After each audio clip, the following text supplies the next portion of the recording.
Assalamualaikum students, welcome to the class of science. Students, it's 25th of March and Thursday today.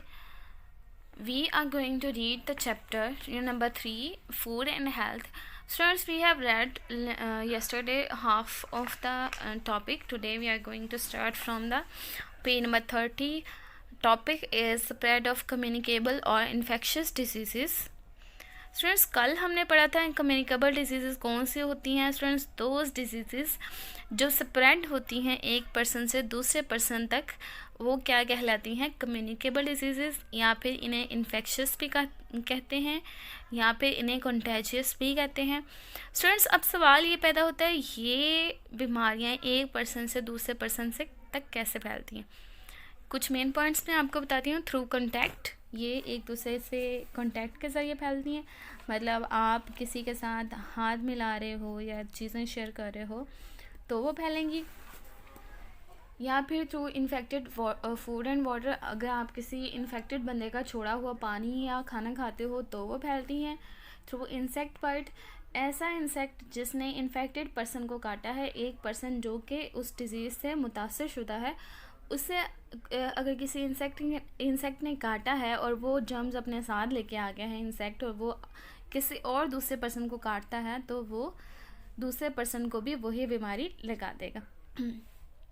Through open wounds and cuts, अगर आपको कहीं पे कोई wound है और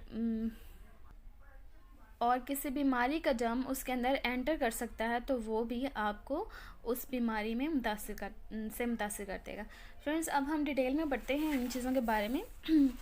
disease can spread on coming in contact with saliva, clothing, towels, combs and other articles of an infected person.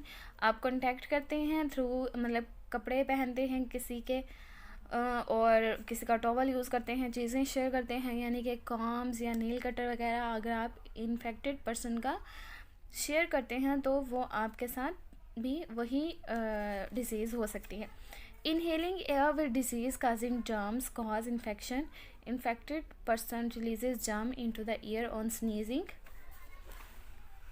छींकने से, coughing से या फिर स्पिटिंग से यानी कि थूकने से। अगर कोई इन्फेक्टेड पर्सन ऐसा करता है, कफ करता है, स्नीज करता है, स्पिट करता है तो हवा में वो जर्म्स आ जाते हैं। अगर उसी हवा में आप सांस लेते हैं तो वो आपकी अंदर जाने का खदशा है।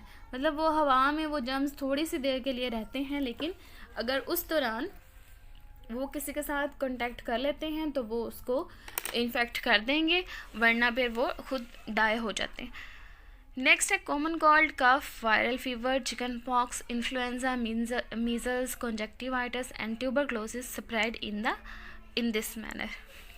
ये वाली बीमारियां हैं जो हमने पहले भी पढ़ा था इनके बारे में लास्ट लेक्चर में। अगर किसी को कोई प्रॉब्लम है तो वो लास्ट वाला लेक्चर दोबारा रिवाइज कर सकते हैं। स्टूडेंट्स इससे बचने के लिए हमें क्या करना चाहिए? Wear mask and gloves prevents infection from spreading. हम मास्क पहने और ग्लव्स पहने तो उससे क्या होता है कि आप इस चीज़ से बच सकते हैं। और दूसरी चीज़, cover your mouth while coughing, sneezing to prevent infection from spreading, ताकि इन्फेक्शन ना फैले। अगर आपको नज़ला ज़ुकाम है तो कोशिश करें कि खांसने से, छींकने से पहले अपने मुंह के आगे हाथ रखें या उसको किसी कपड़े के साथ कवर करें। Through infected food and water, अगर पानी गंदा है या फूड गंदी है या वो उस इन्फेक्टेड पर्सन का छोड़ा हुआ है तो फिर अगर वो यूज़ करते हैं तो भी आपको जर्म्स लग सकते हैं। Food can get infected by germs carried by flies, cockroaches, rats from the garbage in an open and the uncovered drains. अच्छा स्टूडेंट्स, इसमें तो वो ये बता रहे हैं कि फूड को और पानी को गंदा कौन कौन सी चीज़ें करते हैं। फ्लाइज, मतलब अगर पानी पड़ा है उसके ऊपर कोई मक्खी बैठ के चली जाती है, आपको नहीं पता चलता, आप वो पानी पी लेते हैं तो हो सकता है कि वो मक्खी अपने साथ कोई जर्म्स लेके आई हो जो उसने उस पानी को डर्टी कर दिया हो। Dirty hands and improper sanitation also contaminate food and water. Diseases such as typhoid, jaundice, diarrhea and cholera spread through infected food and water. ये जो बीमारियां हैं टाइफाइड, जॉन्डिस, कान या फिर डायरिया वगैरह और हैज़ा वगैरह, ये ख़राब या गंदा गंदे फूड्स खाने से या इम्प्योर पानी पीने से होता है। थ्रू इंसेक्ट बाइट्स, इसके बारे में भी मैंने आपको बताया है। व्हेन इंसेक्ट सक blood of an infected person, जैसे कि मॉस्किटो काट लेता है किसी ऐसे पर्सन को जो कि बीमार है किसी कम्युनिकेबल डिजीज़ से, और वो जो मॉस्किटो है वो अपनी साथ वो जर्म्स ले आता है उस बीमारी के, और फिर जब वो किसी हेल्दी पर्सन को काटता है तो वो जर्म्स उसके अंदर इंजेक्ट कर देता है, और फिर healthy person too suffers from the disease, वो भी उस डिज़ीज़ से सफ़र करता है। Insects such as fleas, mosquitoes and sandflies carry germs of malaria, dengue, plague वगैरह वगैरह. A female Anopheles mosquito spreads malaria. Dengue is also spread by mosquitoes. Rat flies carrier of plague. Students, through open wounds and cuts के ज़रिए कैसे होता है, अगर कोई person को किसी पर्सन को चोट लग जाती है गिरने से, स्पेशली अगर आप कहीं बाहर रोड पे गिरते हैं तो तरह तरह के जर्म्स होते हैं वहाँ पे, तो जर्म्स आपके वाउंड के साथ एंटर कर जाते हैं आपकी बॉडी में, तो आपको टेटनस का ख़तरा हो सकता है। तो स्टूडेंट्स, एंटी टेटनस इंजेक्शन लगवाना ज़रूरी होता है उसके लिए। ये आपकी हड्डियों को अकड़ाव डाल देता है टेटनस जो है। नेक्स्ट है हमारा एड्स। एड्स स्टैंड्स फॉर, इसको पढ़ने से पहले स्टूडेंट्स हम ये एक ग्रुप डिस्कशन वाला बॉक्स दिया हो, इसको ज़रा रीड आउट कर लेते हैं। इसमें क्या है, list some measures you can adopt to prevent malaria. Malaria से बचाव के कुछ तरीके आप बताएं। स्टूडेंट्स, ये तो बहुत कॉमन है, आप कोशिश करें कि मॉस्किटोज़ आपके घर में एंटर ना हो, क्योंकि ये बल्कि ये मॉस्किटोज़ ही अपने साथ लेके आते हैं मलेरिया किसी एक पर्सन से दूसरे पर्सन तक। तो मॉस्किटो रिपेलेंट यूज़ करें, मॉस्किटो नेट यूज़ करें, और घर में पानी ना खड़ा होने दें जिसकी वजह से मॉस्किटोज़ वहाँ पे इकट्ठे हों। नेक्स्ट है हमारा topic AIDS. AIDS stands for A for acquired, I for immuno, D for deficiency, S for syndrome. AIDS ऐसे डिजीज़ है जिससे आपकी बॉडी में इम्यूनिटी बहुत कम हो जाती है, पर्सन बहुत ही ज़्यादा सिक हो जाता है, बहुत ही ज़्यादा वीक हो जाता है कि वो अपनी बॉडी में इन्फेक्शंस के साथ फाइट नहीं कर सकता, और इवन के डेथ तक चला जाता है। स्टूडेंट्स, ये किस वजह से होती है, ये HIV वायरस की वजह से होती है। स्टूडेंट्स, ये ऐसी डिजीज़ नहीं है जो कि किसी को टच करने से या फिर बातचीत करने से फैलती है, बल्कि अगर आप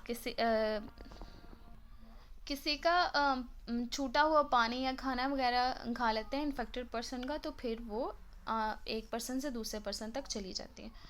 स्टूडेंट्स, नेक्स्ट पेज ओपन करें।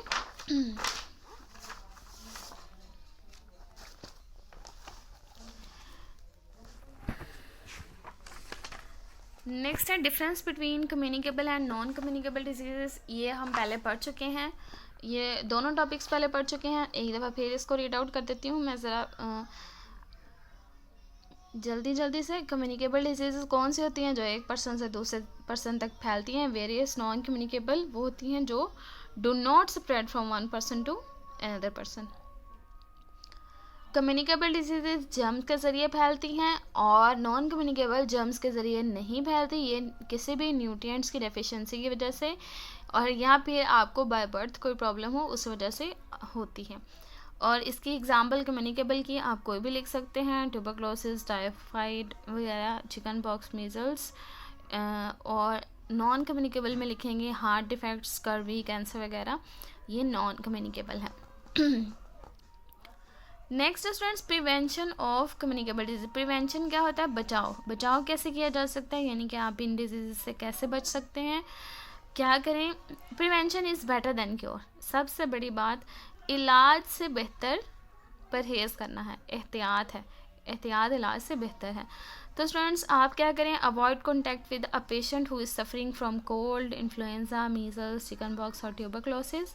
अगर कोई भी पर्सन सफ़र कर रहा है इनमें से किसी भी बीमारी से, तो आप कोशिश करें कि उसके साथ कांटेक्ट ना करें। ईट fresh and hygienically prepared food. साफ़ सुथरी और ताज़ा खाना इस्तेमाल करें, मतलब ताकि उस पर कोई जर्म्स वगैरह ना हो। Keep the food and water covered so that dirt and insects do not contaminate it. आप खाना और पानी को कवर रखें ताकि कोई भी फ्लाइज या मॉस्किटोज़ वगैरह उसको गंदा ना करें या फिर कोई जर्म्स ना फैला के जाएँ। Purified drinking water by boiling और by using a water filter, filtered पानी यूज़ करें, फिल्टर्ड या बॉयल।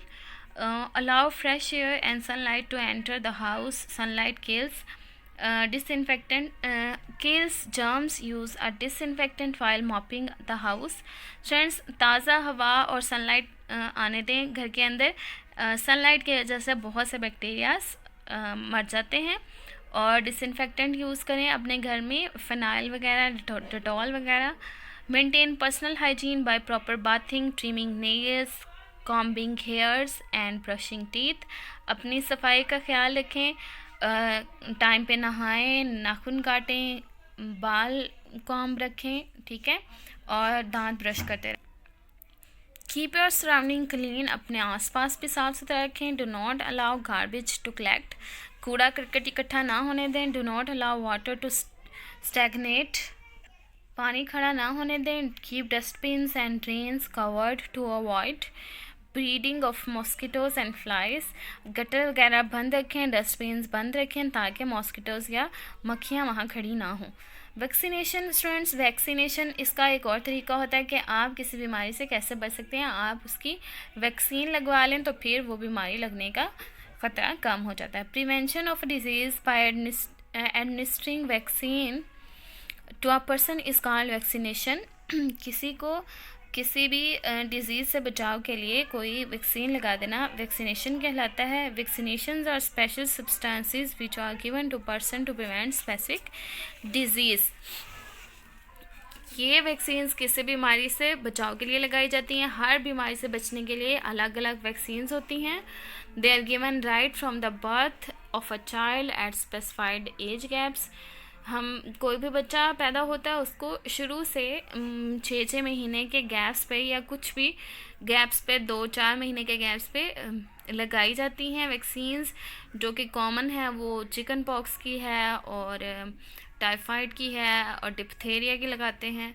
ऐसी जो चीज़ें, ऐसी बीमारियां जो कि आम होती हैं, फैल सकती हैं, उनकी वैक्सीन्स बच्चों को शुरू पैदा होते से ही लगानी शुरू कर देती हैं और उनका एक पूरा ट्रीटमेंट होता है, वो पूरा सेशन मुकम्मल किया जाता है तो फिर बच्चे इनसे बचे रहते हैं। और पोलियो भी इन्हीं में से एक है।